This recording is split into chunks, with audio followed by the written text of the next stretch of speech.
morning. LA morning. Part 2. Hello, this is VJ SAM. LA Morning Part 2. Bilingual program broadcasted in English and in Japanese every Wednesday at 9 a.m. on TJS Internet Radio. So tune in.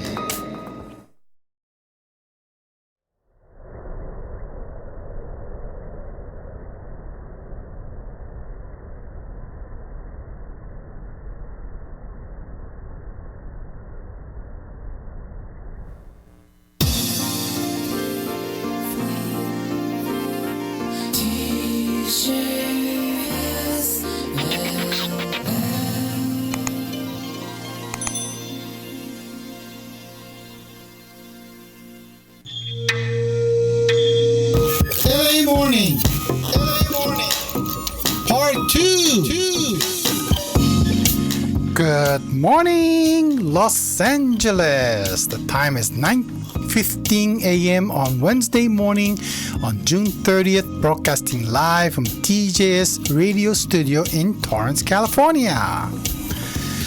Welcome to LA Morning Part 2. This is Sam, your VJ. How are you doing this morning?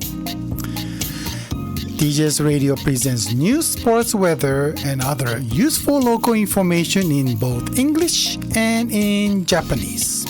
So this program broadcasts on internet radio, and you can hear us by using the TJS Radio app on your smartphone and tablets.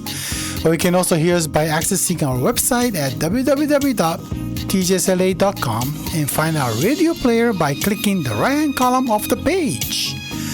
You can also hear us live on YouTube and searching us by the keywords TJ Space Radio and find today's date followed by LA Morning Part 2. YouTube is on its live chat function, so you can send your messages and requests using this live chat function, or you can also send your messages and requests accessing a website top page request form, and you can email us to radio@tjsla.com. So, allow me to introduce to our co-host, Mr. Shinkai. Good morning. はい、おはようございます。今日もよろしくお願いいたします。さあ、まずですね、はい、YouTube ライブをご覧になっていただいた方はずっと分かってると思うんですけど、朝 LA モーニングのスポーツニュースの訂正から一ついきたいと思います。朝のスポーツニュースでですね、エンゼルスの大谷翔平選手、ピッチャーとしての登板をですね、7月1日というふうにお伝えしたんですけど、これ日本時間の7月1日だったんですね。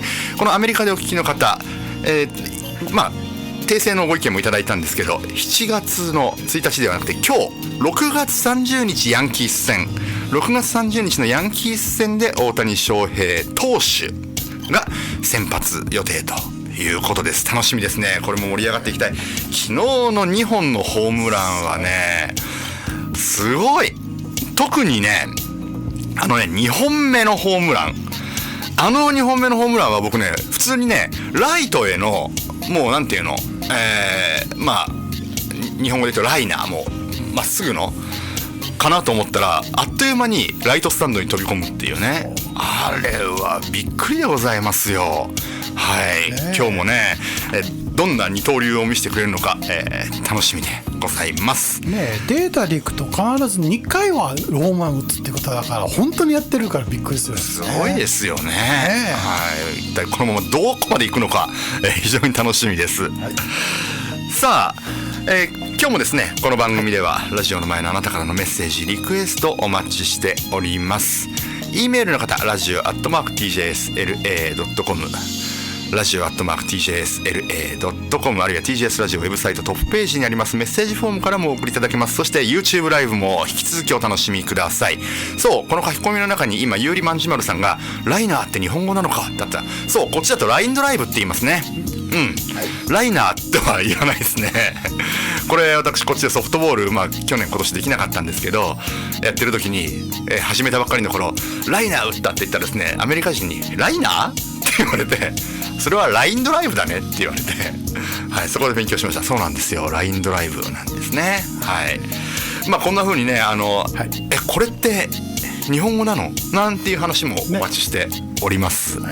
でね今日ね、他にもねこれってどうなのって話なんですけど、はい、タレントね、はい、ほら例えば日本人だと外国人タレントのこと外タレってね言いますね、言うじゃないですか、その外タレのタレント、はい、タレントっていうまあ言葉くくりですよね。そうですね。これって英語のタレントと日本語のタレントってだいぶ違いますよね。違いあります。はい、はい、こっちでタレントという職業はないですよね。ない、あ、そうか、ないね。ないでしょ。ないね、そうない。だってコメディアンとかね、アクターとかシンガーだったりとかね、そういうセレブリティとかね、そうなんかまあわかんないけどホストとか、はい、だけど日本だとタレント一つに入っちゃう、ねそういう違いもあるなんていうので、ちょっとタレントじゃあ英語では一体どういうふうにね、言うのかなんていう話もお待ちしてますし、あとこうね、まあ、後ほどその話しましょうか。あと花火ね、いよいよいろんなところで花火小屋花火を売ってるショップがねオープンし始めましたけど、どうなんですか、オランダでは打ち上げ花火っていうのはどうですか？ないんですよね、あんまり。あ、そうですか、あんまりないんですね。そうか、まあそんな花火にまつわるねお話もお待ちしております、はい、さあ最後天気いきましょうか。天気いきましょう、はい、Okay, let's go to the weather. Okay, for June 30th weather for Los Angeles County and Orange County. Cloudy this morning, it is. So partially cloudy this coming afternoon. Okay, the current temperature for Los Angeles County is 68 degrees Fahrenheit or 20 degrees centigrade. Orange County is 68 degrees Fahrenheit and 19 degrees centigrade. Today's expected high temperature for Los Angeles County is 80 degrees Fahrenheit or 27 degrees centigrade. And Orange County is a little lower, 74 degrees Fahrenheit or 23 degrees centigrade. Sunset rise this morning was for Los Angeles County 5:45 a.m. Orange County 5:43 a.m. Sunset time for Los Angeles County tonight is 8:08 p.m. and Orange County is 8:06 p.m. さあ今日はですね午前中いっぱいは曇り空が続きそうです。で昼過ぎからですね、曇り時々晴れ、場所によってはよく晴れそうなんですね。もうすでにもしかしたらね、バレー方面とか晴れてるかもしれませんし、この時間こっち曇っててもダウンタウンの方は日が差してるってこと結構ありますからね。そして今日予想最高気温が LA カウンティが華氏80度摂氏27度暑くなりそうです。オレンジカウンティが華氏74度摂氏23度、そしてサンセットタイム LA カウンティが午後8時8分、そしてオレンジカウンティが午後8時6分です。さあ今日もですねゲストをお迎えします。 Yes, we have a dancer and a singer for you today. こちらもぜひ楽しみにしていてください。さあではニュースいきましょうか。 Okay, let's go to the news. はい、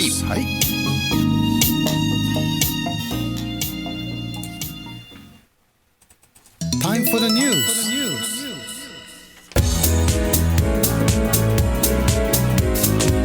Okay, TJS Newsline. So Softbank suspends the Pepper Robert production.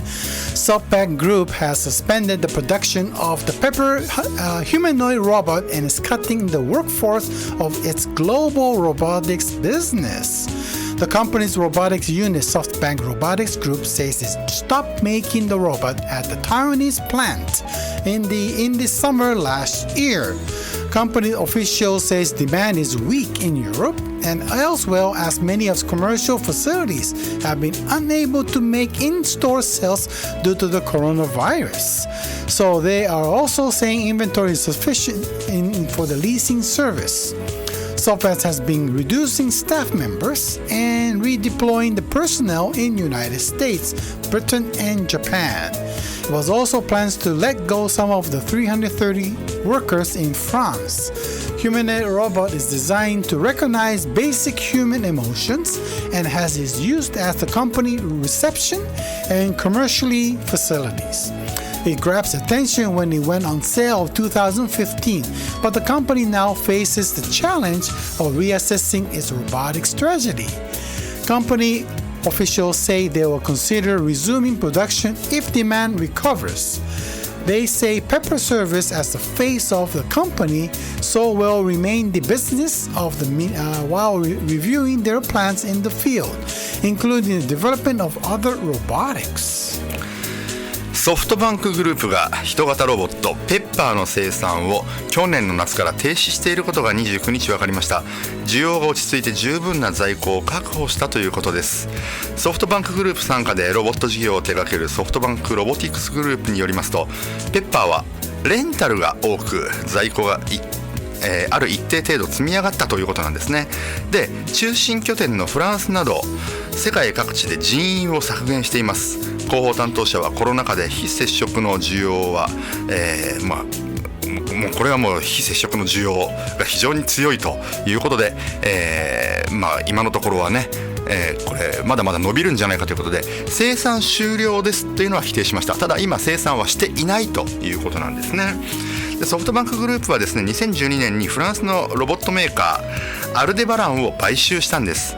でこのアルデバランの技術を活用して2015年にペッパーを発売しているんですね。で台湾の本廃正規工業に生産を委託していました。これ人工知能を搭載して感情を、認識することが注目されたんですけど、サムさんペッパーと遊んだことあります？日本にいた時ありましたね。私のですね知り合いがですね、ペッパーを含め、ロボットのユニフォームを作る会社をやっておりまして非常にこのロボットだから熱がね、出るんで服を着ててその熱をいかに逃がすかっていう特殊技術で作っているんですけど、その自宅に遊びに行ったらペッパーがいてですねすごい。そうなんですよ。ペッパー話してるとですね突然ですね、さてここで問題ですとか言って突然ねクエスチョンを出してくるんですねすごいね。で外れると外れーとか言ってものすごくねこうロボットにですね、負けた気分でしたね、あの時はね試されたというか負けたというかそう負けたという、でもまあね、今のところ生産を止めているというニュースです。さあ続いてOkay, so private jet makes a algae fuel flight. So a private jet that landed in Tokyo Haneda Airport Tuesday afternoon looked perfectly normal on the outside. But what made it special was the inside, the fuel made from the cooking oil and a kind of algae.So the fuel is made by Japanese venture firm, partly using the oil derived by the algae called Euregina. Okay, the firm says that the first time the private aircraft has flown with it, and toughing the steps towards the sustainable future. So Euregina president and ECO Izumo Mitsuru said, "We would like the future promote the initiative to help achieve the Japan's goal to carbon neutrality by 2050."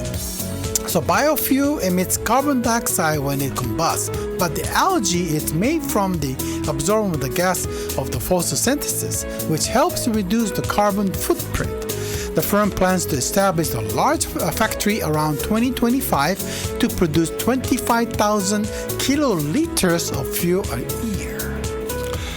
さあすごい時代だなと思うんですけど、海藻の中の藻の一種であるミドリムシなどを原料に作られたバイオ燃料を使った民間の飛行機のフライトが初めて行われました。航空業界でも脱炭素が課題となる中、二酸化炭素の削減につながると期待されています。この日は鹿児島空港から羽田空港に向かうプライベートジェット機に使われました。使われたのはミドリムシから抽出した油と使用済みの食用油ですね。で作ったバイオ燃料なんですね。この燃料はエンジンを動かす際には石油から作られる従来のジェット燃料と同様に二酸化炭素を排出するんですが、ミドリムシは光合成を行うことから燃料の製造工程から比較すると二酸化炭素の削減につながるというふうに期待されているんですね。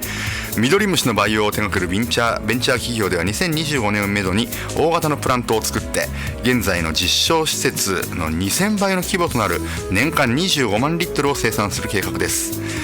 この会社の名前がユーグレナというんですが、この出雲社長はですね、今後バイオ燃料の生産を増やして価格を下げさらに普及させることで2050年の脱炭素の達成につなげていきたいと話しています。航空業界では今年から国際線を対象に二酸化炭素の排出量を規制する国際ルールが導入されるなど脱炭素が課題となっていまして、国内の大手航空会社も食用廃棄物や古着を原料にした燃料を導入するなど対応を急いでいます。すごいですね。いいね。ジェット燃料に代わる燃料が古着だったりとか、そうすごい時代ですね。いいリサイクルですね。これですね。これ本当今後ね進んでいくのが楽しみだなというふうに思います。さあ続いて。Okay, let's go to the coronavirus case for the June 30th. So, California coronavirus cases. So, cases rose to 3,714,813 total, up by from yesterday 762. Death is up by 5 from yesterday, which is 62,999. Now, the 58.2% of Californians are at least partially vaccinated. Okay? So, moving on to Japan's coronavirus cases. Coronavirus cases rose to 798,159. Death rose to 14,740. Recovered 766,616. さあ、コロナウイルスの感染者数なんですが、これはですねCDC から取ったデータです。 CDC のカリフォルニアから取ったデータなんですけど、現在の感染者数なんと昨日762人増えたというデータが出てるんですね。これ多いですね。371万4813人、そして昨日5人亡くなりました。合わせて62万違いました6万2999人です。そしてカリフォルニアの人口に対するワクチンの接種率 58.2% です。なかなか伸びないですね。月曜日お伝えした時は 58.1% だったんで、2日で 0.1% しか伸びていないということになっていますね。じゃあ日本はどうなのか。まず感染者数累計が79万8159人、亡くなった方が1万4740人、そして回復された方が76万6616人というふうになりました。以上、ニュースお伝えしました。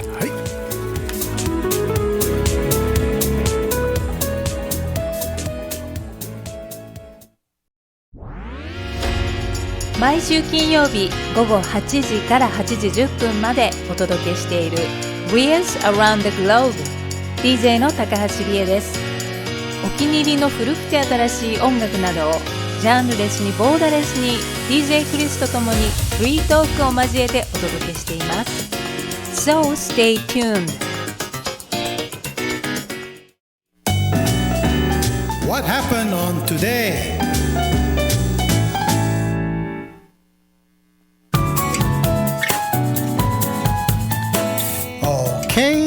happened today for June 30th? So back in 1953, the first Corvettes produced in Flint, Michigan.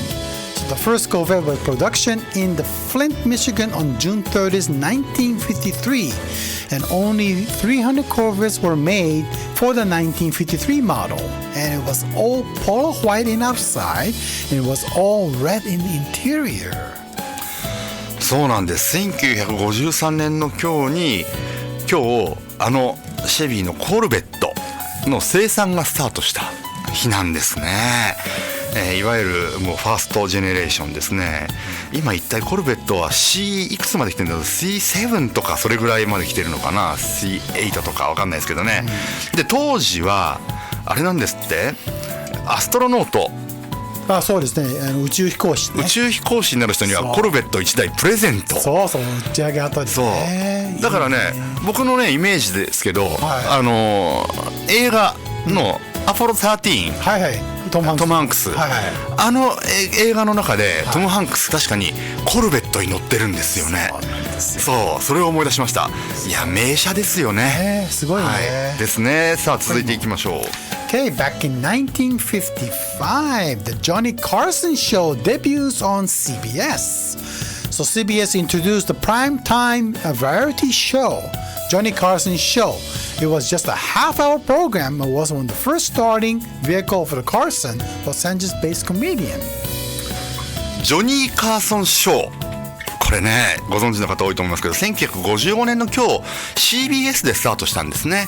で当初は30分のプログラムだった。そうなんですよ。ということで、これもともとコメディアンねなんですよね。そうだからそのさっきのタレントもそうですけど、コメディアンからホストになる人って多いですよね。多いですね。ジミー・ファロンもそうだし、ね、スティーブン・コルベアもそうだと思いますし、あとジェームス・コーデンもそうですよね。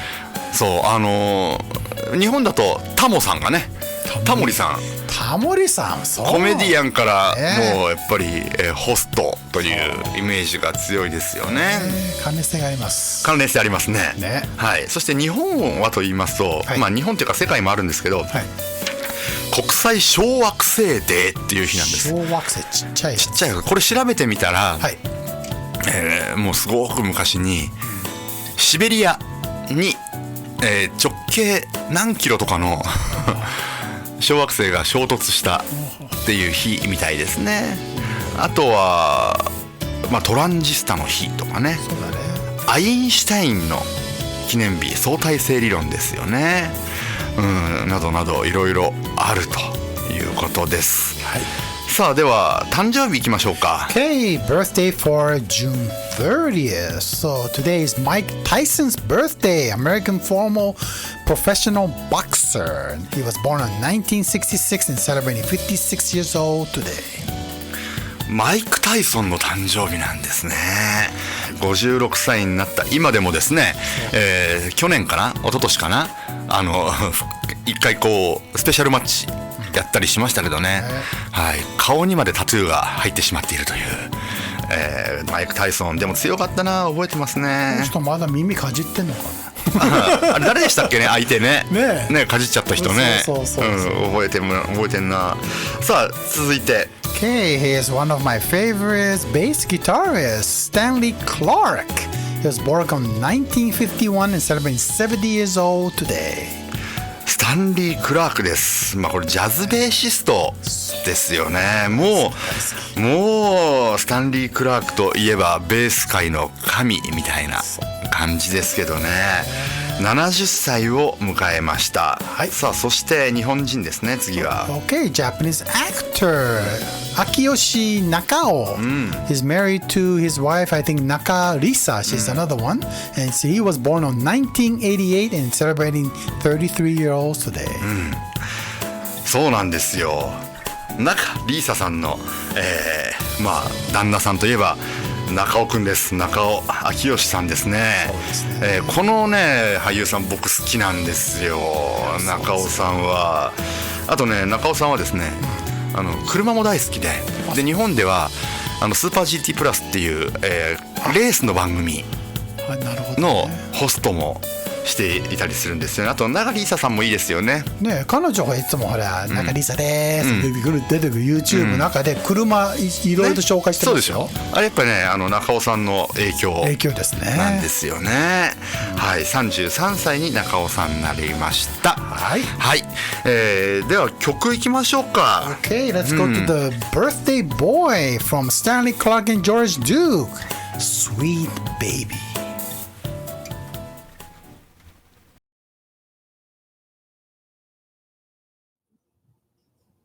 そうね、ドラゴン桜のね、そう最終回にね、ス出ましたよ。テゴガールさん書いてくれてる。そう、で彼は前のシリーズの生徒だったっていう話。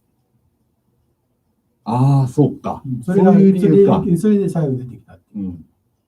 教え子だよって感じでね。ちょっと待って、チルちゃん探してみるね、リクエスト。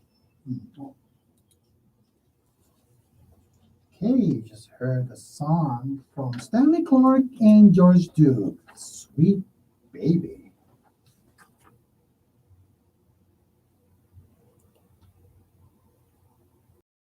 毎週土曜日の午後8時からお届けしているイビザカフェ。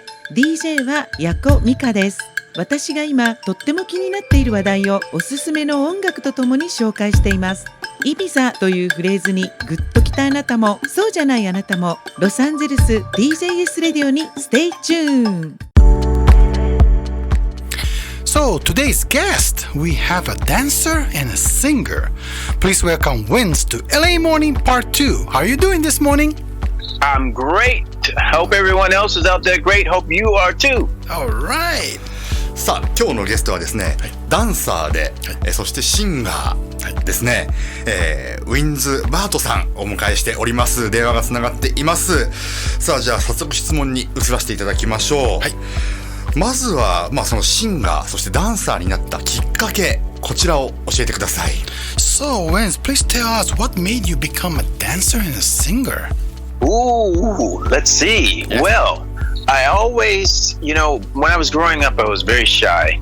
But I always had this dream of actually being a guitar player.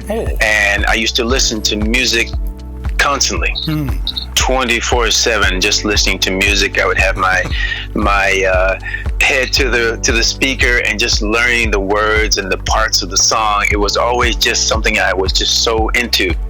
And then as I grew into school, I basically started playing guitar and moved from guitar to playing with other guys in music in a band. And decided that from there I wanted to be a DJ, so I became a DJ. Yeah, so I went to perform at many different clubs around and was with bands on stage as I'm a DJ, but I always wanted to be on the stage. I see that. And I had So I had an opportunity when I was at a club. There was a sound man that was leaving this very popular band. And they asked me if I'd like to be their sound man. So I said, this may be my opportunity. This may be my calling. I may have an opportunity to actually join a band. And I said yes. And I went on the road with the band and I was a sound man. And then I became background vocal singer. So I had a microphone set up in the back of the room as the band was on stage. So I was singing background vocals with the band. I was actually the sound man, so I was running the sound board. Yes, and also singing background vocals from the back of the stage. And then I moved from onto the stage, started playing a little keyboards with the group on stage. And I would, after my song, I would run back to the soundboard and continue what I was doing with running the sound and singing background vocals. And then I eventually started lead singing some songs with the group. So you got the opportunity as doing a soundboard, and then they kind of saw your talent, and then you doing singing as well. Yes. Wow, that's interesting. So I was like the apprentice. So how long ago was this about? Oh, this was actually in the 80s when I was in America. Wow. 本当にね、いろんなことをされてきてね、サウンドマンもされてサウンドマンもされてるね、ギター、キーボードも、そしてバックグラウンドボーカルも、そしてメインボーカルすごいな。でも今は名古屋に住んでるんですよね。そうですね。聞いてみましょう。ちょっとその辺聞いてください。So I understand you in Kobe, but why over Nagoya? And then also, why are you interested in Japanese culture? Please tell us about that. Well, why Kobe? At this point in time, at the time I actually went to work in Nagoya, in Kobe, there was an opportunity for me to start working in Garage Paradise, where I've been performing in Kobe. And I just became the resident singer there. Because Larry, the other singer, was actually on his way going back to America after being in Kobe for a long time. So the opportunity came up that way. Okay, good. I was actually in Singapore when I heard about coming to Japan. I was living in Singapore, working there, and I had a friend who was coming to Japan, and he had been working here. And I said, please introduce me to your agent. So he introduced me to his agent, and I came over to Japan, and I ended up working in the countryside, which was in Kyushu area. Yeah, we'll get to that later in the interview. We'll get to that part. Yeah. So that's how I became interested in the Japanese culture, and since then it's just been a joyous event. So is it safe to say that you're in Kobe and you're in a Garage Paradise? I believe that's somewhere in Sannomiya below Kitanocho, right?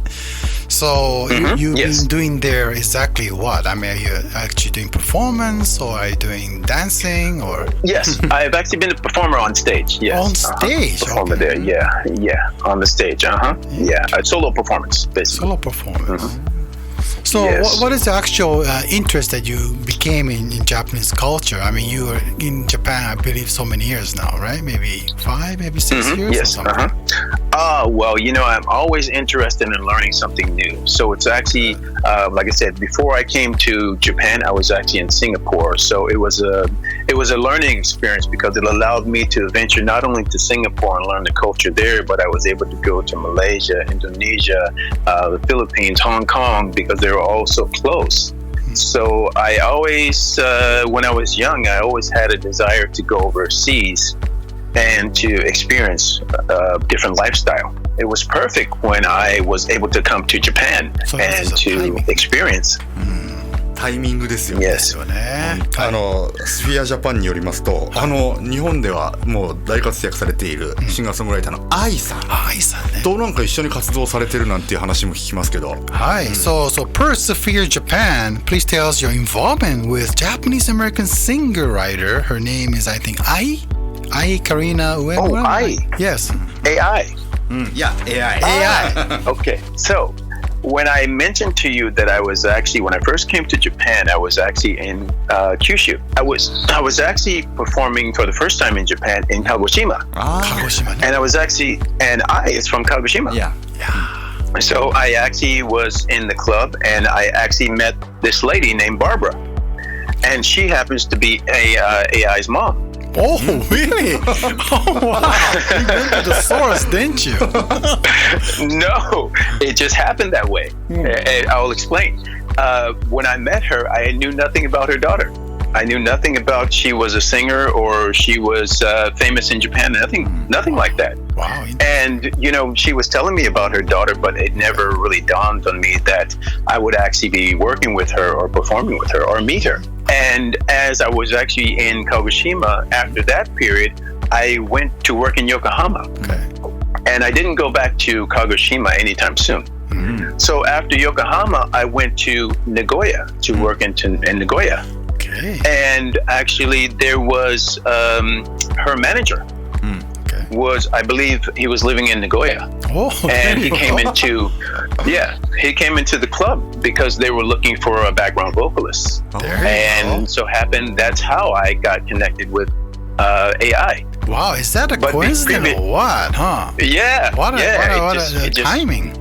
すごいですね。Yeah. So it all just happened that way, and it was a great experience. And she's very professional. I mean, it's just she's so focused. すごいですね。こういう感じで出会いってすごいですね。すごいこれタイミング。これもね。Yes. すごいな。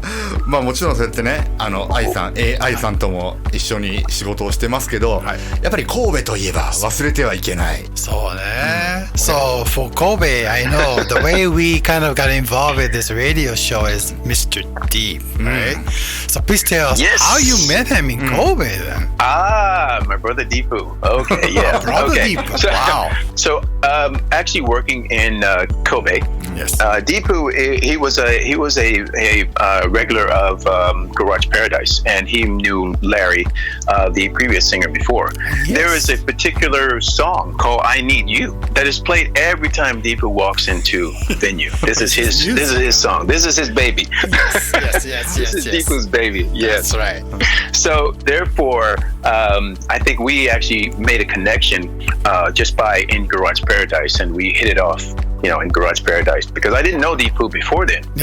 We met inside, and I think we just had a connection there, and it just transformed, into a better relationship over time. Wow. And that's how we met. But over the course of me and Deepu knowing each other and getting together, we've done the Deep Party in Kobe and Osaka as well. Yes, Deep Party, the Deep Parties, yes. Deepu, he's been great. I mean, there's so many things that you can say about Deepu as far as his support and his just love for just people and how he just interacts with different situations to allow connections to be made and to allow opportunities for artists. His compassion and his just love and devotion just for people in general. There's no words to describe it, because therefore he brought us all together, and had it not been for him, we would not actually be talking right now. That's right. So as you say, timing, Mr. Deepu, if you're listening out there, we love you, and we will continue doing great things together, without a doubt.Without a doubt, yeah. 愛されてますね。本当に愛されてますね。いやでもまあそうやってイベントもねまたスタートしてきたんですけど、まあでもやっぱり今まだコロナのね状況で大変だと思うんですけど、どうでしょう、活動今後のね予定とかあったら教えていただきたい。Yeah, so it's difficult time right now due to the coronavirus, as you know. But do you have any announcement to make for like future activities? If so, please let us know if you have any songs coming along or any kind of events that you may have. Well, working on some projects right now, my own personal original music that I plan to release on iTunes and also other media outlets, so people can actually be having a chance to be able to find me, through iTunes and also Amazon Music and other outlets too as well. I'm working on a movie project with a young movie producer in Kobe, and we're working on a project that is going to, he wants to release this project to the film festival as of the end of this year. So it's going to be a pretty big project, and we're going to bring in some sponsors, and I hope to possibly even get Deepu to, come in on this project as well. But it's just in the beginning stages right now, getting everything together. But I think it's going to be a great project, because he's a great young movie producer, and I think he's wrote a great script. Good, all right. I also heard you do something, events such as like weddings or some kind of event that you go out there and have you do entertainment, you're doing a game. So how's that coming along? Well, we still do a number of wedding parties, wedding events in Japan, as far as, ceremonies and things like that. Yes. But even right now, a lot of them have been delayed or put on hold because of the corona. This coronavirus has really, really taken a toll on entertainment.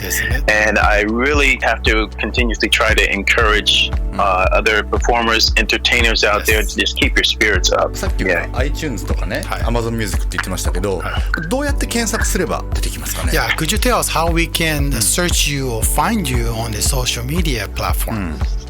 Oh, you can find me on Winz Bert on Facebook. Or you can find me on Winz40 on Instagram. And also YouTube, you can find me under Winz as well. As far as. Okay. じゃあそんなね、ウィンズさん、最後にメッセージをいただきましょうか。So can you give us any message to our TJS listeners? Okay, so to the listeners out there, I want to say thank you for supporting myself and all the other artists that have actually come on to the radio show, and also the radio presenters who have actually just done a great job, I think, for me, because I'm very limited in my Japanese. But Sam, you guys have been great. No problem. To get my message across. But my message is basically, I think, very simple. As we're going through changes in the world today, I think it's most important to actually for people to just continue to believe in themselves. To continue to believe in themselves, because that is very important. This is the only thing that I think that is going to get us through all of this that we're going through, because it's so much chaos in the world today.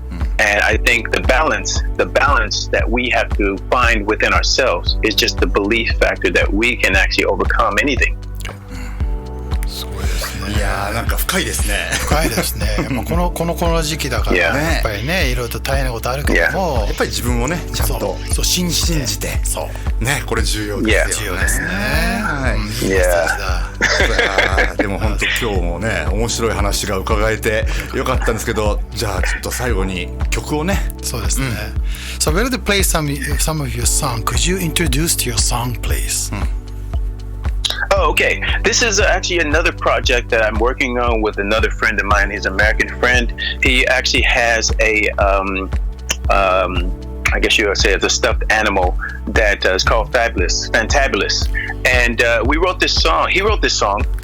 and I performed this song, and it was basically an idea of him coming to Japan and living in Osaka and his experiences in Osaka. So we had a lot of fun putting this project together. This is going to be another project that you're going to hear about in Japan as well, because we are doing many things with it. But this song is called Osaka. Let's go! ということで今日はですね、ウィンズさんにお話伺いました。Yes, thank you for joining us, Winz. And so we have singers and a dancer, Winz Bert, for our guest today. Thank you very much. I'd like to say, Shinke and Sam, you guys are great. Great. Continue doing what you're doing. Continue to have great times promoting all of the entertainment and the artists.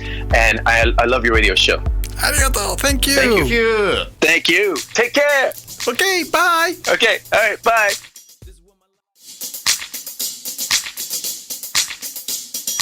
This is what my life is right about now, and I just want to tell you about it. What we gonna say right here? Well, I'm a story. Let's go. Came a long way. It's another one story. Detroit, New York in the house. Back and relax. Cali, baby. Let's do it. Fantabulous, baby. Ocean View, baby. Check it out. I love, you know, Osaka. I love Japan. Oh, yeah, baby. Come on. I love Osaka. I love Japan. Now feel me. Yeah. Come on. I was born and raised, growing up on the east side of Detroit. Yep. Thoughts making a change, so I planned, packed clothes, moved out, y'all. Yes, I did. I'm on a journey, living in other cities before. Yeah, rolling from Hawaii. Now I'm living in Osaka, Japan. I say I love Osaka. Ooh, I love Japan. You feel me? I love it. I love Osaka. Oh, I love Japan. Yeah, where I'm at right now. And areas that I enjoy. And Osaka, Japan. Yep. Sensibashi and number and Maida. Oh yeah. Comedy shows, well known in TV shows, bars, clubs, and TV shows. Around clubs, girls, rolling around now. People laughing everywhere. Ooh, I love Japan. Osaka, Japan. Ooh, I love Osaka, Japan. I love Japan. I love it. Love it. You know I love it. Here I am. I've been around the world. LA, Hawaii, Houston, Detroit, Atlanta. I really love you. But I think I found a new love. Osaka, where you at? Kyushu, where you at? Tokyo, where you at? Kobe, where you at? Nagoya, Kyoto, where you at? So where I'm at right about now, it didn't always used to be this way, but let me talk to you. That's where I'm at, baby. Let's go. Come on, follow me in Fantabulous. The food here tastes great, and the Japanese are so shy. Ooh. Ladies are kawaii, and the fellas treat you kind. Yes, they do. Middle sushi Subway, baby, is a main train I ride. Yeah. Ooh, watch some great shows. JQ. Oh, my girl, Arrow, she always come through. I said I love Osaka. Ooh, I love Japan. Yes, I do. Oh, you know I love Osaka. Oh, I love Japan. You know it. Yes, I do. I love Osaka. Oh, I love Japan. You know I do. You know I love it, girl. I love Osaka. Oh, I love Japan. I love Japan. Yeah.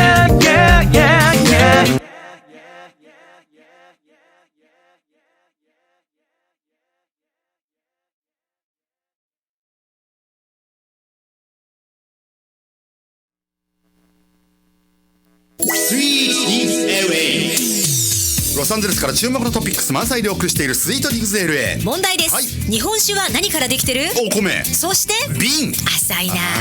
今週は酒スクールオブアメリカの上野俊夫さんをゲストにお迎えします。スイートディグズ LA は毎週土曜日夜7時から。TJS Japanese radio station.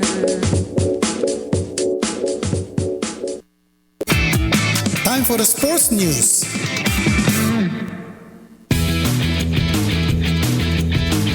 Hey, TJS Sports News.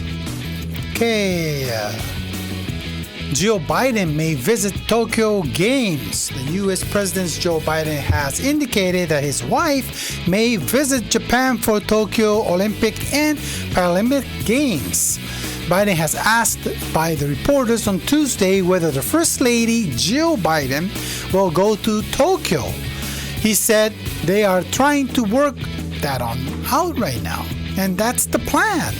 The White House said the previous day that the president is not planning to attend to Tokyo Games, but the U.S. delegation will be dispatched as before. In 2018, then Vice President Mike Pence led the U.S. delegation to the Pyeongchang Winter Games in South Korea and attended the opening ceremony. さあ、アメリカホワイトハウスのサキ報道官は来月から始まる東京オリンピックにバイデン大統領は出席しないと明言しましたね。バイデン大統領は東京オリンピックに出席する予定はありませんというコメントを出しました。そのサキ報道官はですね、おとといこう述べた上で、東京オリンピックにはバイデン大統領に代わるアメリカの代表を派遣すると強調しました。こうした中、日米両政府は来月23日の東京オリンピックの開幕に合わせて奥様ですね、ジル・バイデン大統領夫人が来日する方向で調整を進めています。バイデンさん来ないですか？はいはいOkay, Tokyo Torch Relay rearranged for the safety reason. Officials in Tokyo have decided to rearrange the Olympic torch relay so that the flame is not carried on public roads in the capital for the least of the first 8 days of the event. The relay will go ahead in Tokyo's island regions. Relay was originally laid out so that it would pass through the all Tokyo municipalities and including a distant island between July 9th and 23rd, the opening day of the games. Officials of the Tokyo Metropolitan Government and local municipalities decided to have the torch carried on public roads in Setagaya Awards and entire Tama area. The relay was supposed to pass through these areas through July 16th.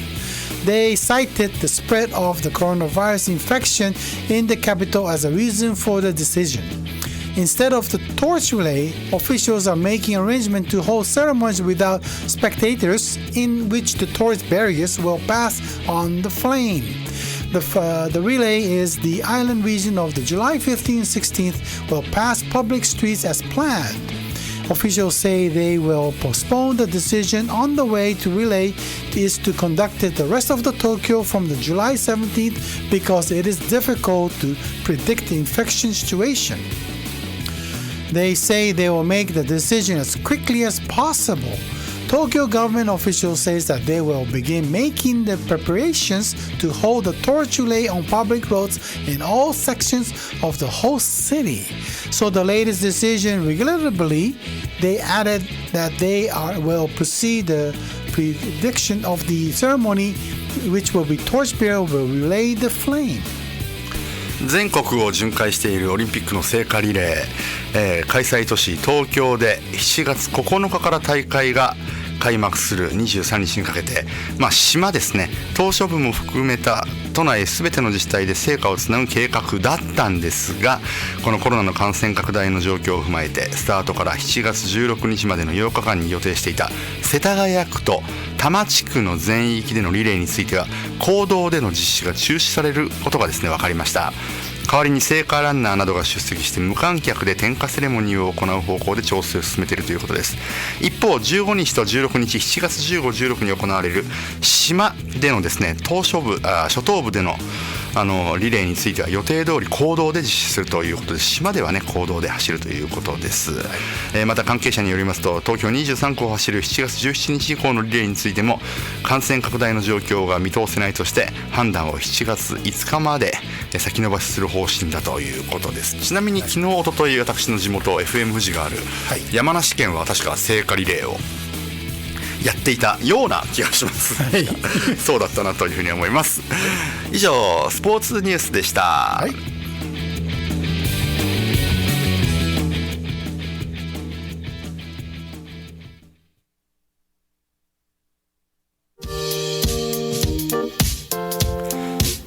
さあサムさん、はい、マフィンちゃんがね、はい、書き込んでくれてますよ、タレントについて。タレント、はい、ね、マフィンちゃんは声優としても活躍されていますが、ね、タレントについて、アメリカの芸能界にはタレントという職業名はないですが、声優や俳優やコメディアンなど演者、出る人ですよね、としてのパフォーマンスをする人をタレントと一応カテゴライズするそうです。でアメリカ俳優組合というのがあるんですけど、アクターなんかアソシエーションみたいなんですよね。では、アクターパフォーマーで、もちろんそういうふうに呼ばれるんですけど、契約書はですね、タレントリリースフォームとなるんですって。ああ、なるほどね。そう、だから要は雇用先の、サインの隣にタレントとしてのサインをする欄がある。つまりマフィンちゃんの場合は、私が声優の仕事をするときはタレントさんというくくりになるんですって。で日本でいうところのタレントさんって歌手でも俳優でもコメディアンでもなく、バラエティ番組に出ているお茶の間の人気者っていう感じですよね。だからアメリカにはそもそもそういう芸能人が集まってワイワイする番組ないですから、バラエティ番組ないからね。ないね。そうだっていわゆる日本のね、例えばじゃあ分かんないですけど、さんまさんがね、司会やって、で若手芸人だったりがひな壇に座るみたいな番組っていうのは、やっぱりその日本とあとアジア系はありますね。中国韓国なんかは同じような番組が台湾もあります。確かタイもあるんですけどね、欧米ではなかなか見ないね。ヨーロッパも見ないですよね。そこら辺がちょっと面白いななんていうふうに、思いました。そうですか。すごい情報。さすがマフィンちゃんですね。ですよね。LA ドライバーボブさんも、やっぱりその道路走ってると、ユナイテッドタレントエージェンシーを筆頭にタレントなんちゃらっていうタレントなんとかっていう看板見かけると。だから一応芸能人はタレントというマフィンちゃんが言ってるようにくくり、カテゴライズはあるけど、日本の〇〇タレとはちょっと違う。そうだね。っていう感じですよね。だから英語だけでその言葉だけで言うとタレントっていうと、その人の個性だったり、個性とかなんだっけ、その人の持っているもの、持ってるもの、そうですもんね。それを一応タレントっていう言い方しますよね。ですよね。そうね、日本だとゆうりさん書いてるように、手タレとかね、手だけのタレント。ああ、なるほど。そう手タレとか。そうだね、指とかね。足タレとか。焼肉のタレって書いてるけど、それ違うね。いや違う、食べろ。汁男優とかね、いろいろいますけどね。そういうくくりがありますけど、なかなかこっちではね違いますよね。手タレっていうのあるのかもしれないですけどね。いやだってね、シーンで手だけ映すシーンがあるから、それですよね。ですよね。あります、知ってます。そう確かにそういうのありますよね。いや皆さん書き込みしてくれて嬉しいな、ありがとうございます。でね、あとね、今日気になった、ちょっとさっき言いましたけど、コメディアンからホストになる人って多いです。でこっちの場合はしかもサタデーナイトライブが影響すごいですね。影響すごいですよね。ジム・ケリーからいろんないるけジど、ミー・ファロンもね。そうですよね。いやその辺が今ホストやってる女性のエレンさんだっけ、はいはいはい、あの人もね、昼間のあれショーですよね。そうそう、はい、コメディアンから来てからですもんね。でアルセニオもそうだし、あと誰だっけ、コメディアンいろんな人出てますよ。本当に。だからそのコメディアン、こっちのコメディアンってそういう司会業がうまかったりっていうのもあるし、あとほら例えばアカデミー賞とかね、グラミー賞のホスト役はしますよね。結構多いですよね。そう、コメディアンの方が。そう、あとはほらアメリカンアイドルで出てたラインシークレスト。ラインシークレスト。あれはもうラジオのね DJ やってますね。キス FM のねですもんね。そうなんですよね。すごい長い続いてるからね。そう才能の意味もあるよねってマフィンちゃん書いてくれてますね。才能、はい、タレントは才能。そう、タレンテッドチャイルドは天才の意味っていうね。そうですね。ギフテッドとかね。ギフテッド、そうね。でもタレントいう言葉入ります。そうありますよね。いややっぱり皆さんいろいろお詳しい、ありがとうございます。はい。さあということでまた来週もですね、ぜひこのコーナーにメッセージお送りください。はい。ではエンディングいきましょうか。はい、じゃあ行きましょう。はい。なります。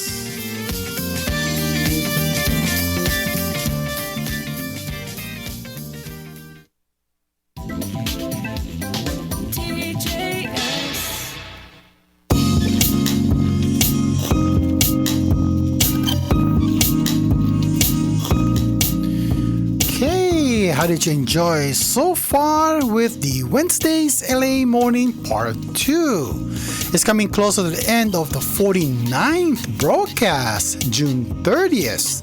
So we're open to any topic suggestion coming from you to talk about them in this program.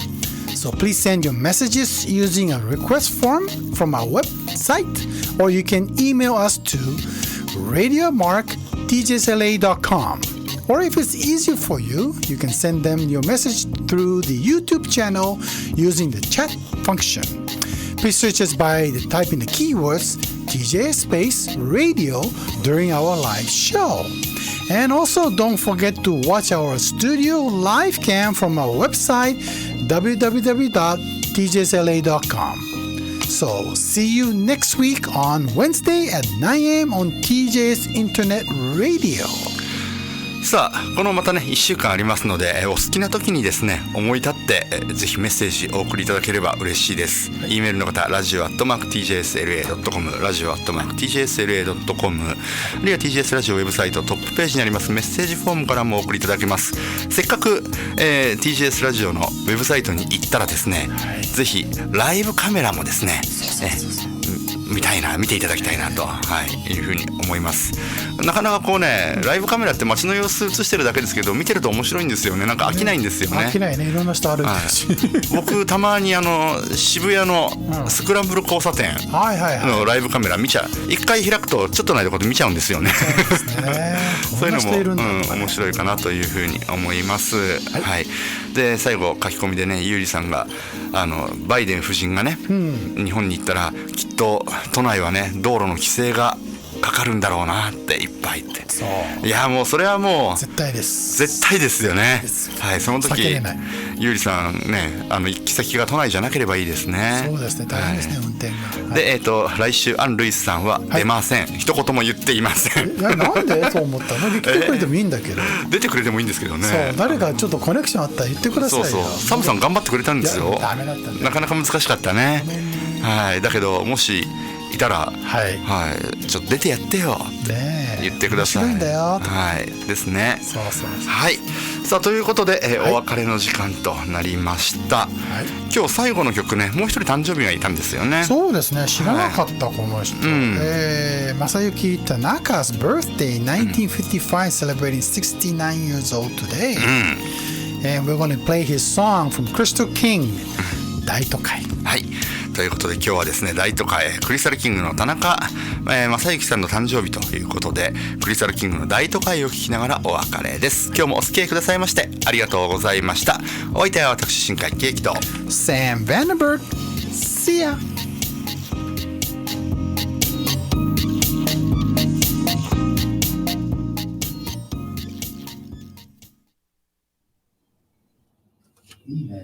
いいっすよね。いいよ。絶対みんな一生懸命カラオケで歌うんだけど、これじゃないんだよ。そうあのトーンが難しい。難しいよね。うん。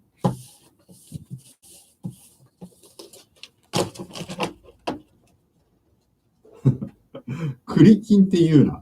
クリキンって言うか。でもクリキンなんですよね。クリキンなんだ。クリキンなんですよね。で間違いじゃないんだよな。クリキン。クリキン時じゃなくてクリキンなんです。ね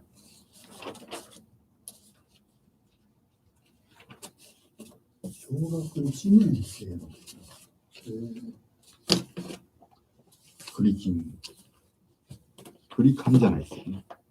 小学1年ってこのクリキンの大都会って何年 ?90。クリスタルキングですか ?1970 年じゃないでしょ。違う。70だから、78年とか7年とか。77、8年だと思う。70年だもん。だから9年生か。中学だ俺は。ああ。それちょうど年分かっちゃでも流行りましたよね。僕も子供の頃、1980年か。そうか。ぴったしか。80年ぴったしか。うん。じゃあもう高校だ、これは。そう、この人たちは、あの髪型は何だって思いましたもんね。こう、パーマでこう長いみたいな。そう、だから特殊なスタイルだったんだよね。でああいう声の力。そう。うん。まあ、アリスもそうだったけど。まあね。そう。ニューヨークさん、そうなんです。小遊三師匠はですね、大月出身なんですよ。そうなんですよ。この曲、かっこいいっすよね。大好きだよ。そうね。クリキンといえば、北斗の拳の主題歌もだったね。あ、そっか。You are sharp。愛で空が落ちてくるってやつね。You are sharp。そう。あれもクリスタルキングですよ、確か。あれもビーズっぽいね、ちょっと。確かにね。はい。きますね。はい、お疲れ様です。ありがとうございます。じゃあ、両方切っちゃってください。はい。ということで、今日もありがとうございました。そうね、北斗の拳が最後だったよね。また明日もですね、ぜひよろしくお願いいたします。ということで、はい、皆さん、お疲れ様です。お待ちください。じゃあ、下。いきます。